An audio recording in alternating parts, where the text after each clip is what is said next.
Sementara Nickelodeon tengah peningkan kepala mak ayah dekat Europe. Sebab kalau nak sumbat otak anak-anak mereka dengan dakwah LGBTQ ni, buat avatar tak straight, Blue Clues ada anjing warna pelangi yang tak jelas identiti, SpongeBob pun tiba-tiba genderless. Tapi dalam keserabutan tu mereka bertambah terpinga-pinga sebab anak mereka tiba-tiba pandai cakap Alhamdulillah, sebut Bismillah, asyik-asyik insyaAllah. Kontra betul ni. Satu side woke gila, tiba-tiba jadi paling bahaya pula. Sebab kat sana Islam ni langsung macam tak ada yang baik lah kalau dalam berita tu. Kalau tak ganah, pengutuk.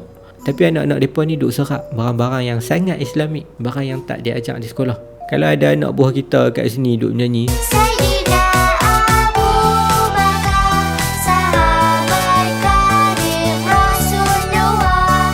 sebelah 1000 kilometer dari sini ada juga budak yang sebaya yang cakap orang putih tapi duk nyanyi lagu sama. Semua ni punca dia sebab kartun made in Malaysia ni, Omar Hana. Budak-budak Eropah tu duk layan Omar Hana sekarang sebagai antara alternatif nak lari daripada kartun-kartun yang tak selamat. Pogba pun layan. Tak heran. Last saya check satu compilation lagu Omar Hana yang English, ada dalam 107 juta view. Tak relax. Barang ni kita kena berterima kasih dekat dua orang ni lah, Sinan dengan Hairul. Sebab mereka yang buat Omar Hana ni lepas Didi and Friends meletup gila. Salah satu benda yang Sinan share kenapa dia buat juga Omar Hana walaupun Didi tu sukses gila dah adalah sebab tak ada kartun atau animasi yang spesifik nilai Islami yang berkualiti tinggi. Dan mereka berjaya sebab kartun-kartun macam Omar Hana ni somehow adalah generasi baru pewaris kepada mesej Islamik yang kita hadam dulu dalam lagu-lagu nasyid raihan, nasyid 25 Rasul, nasyid niat puasa, lagu bulan-bulan Islam, 10 malaikat, lagu-lagu pasal pengetahuan Islam yang asas je.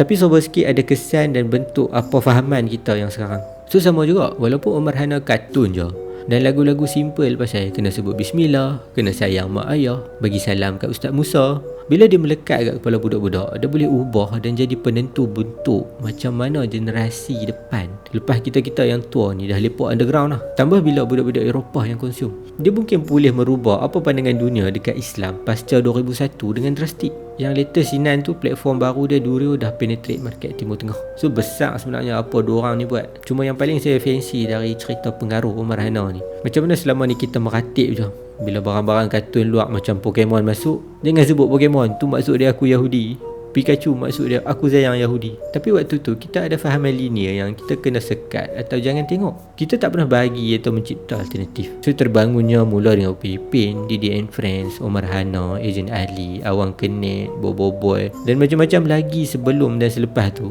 adalah cerminan terbaik slogan kita boleh dan Malaysia boleh tu. Dan sekaligus hazafkan mentaliti konsumer dan membangun minda pencipta nilai untuk global. So tak ada lagi lah sikit-sikit Illuminati, sikit-sikit agenda Yahudi, sikit-sikit New World Order. Kita di landasan yang betul dah untuk cipta naratif sendiri, instead of sibuk dengan menuduh dan menadah saja barang-barang propaganda luar.